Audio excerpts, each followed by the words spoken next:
Yeah, I guess, I mean, I started off as an artist in theater to begin with, and I just sort of diverged, and I went, oh, I can do two things now as an artist, as a playwright, and then an actor, and I can do three things now, and four things. I felt as an artist, I'm not too sure what category I would put myself under.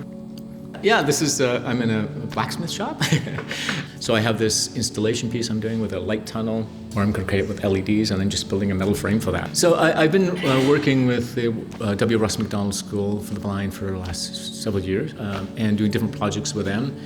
And so a new one was like, I want to do an LED light tunnel. And so we figured out that I could create this sort of a drum, a rotating drum, that they would then, it's a black drum, and they would put jewels on it so they could feel it.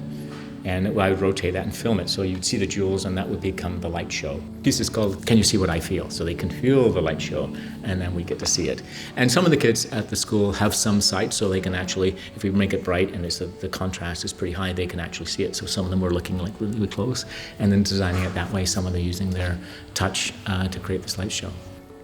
KW, like a lot of smaller communities, is like a nice, robust city, but it allows multiple disciplinary artists to really thrive. But here, I can do multiple things as an artist, and all of it's collaboration. You go, I'm not going to create a theater piece, I'm going to create a performance piece, and I don't know where it's going to lie in dance, movement, performance art, and straight head theater. And so you can kind of merge all those in together in the art form. So yeah, I love that kind of thing where you're not even too sure what you're going to be creating, you're just going to get in the room and do stuff. You come with ideas, but all of a sudden everything evaporates and you're in the room with these people, and all of a sudden this idea comes from somebody else, or this input comes from somebody else.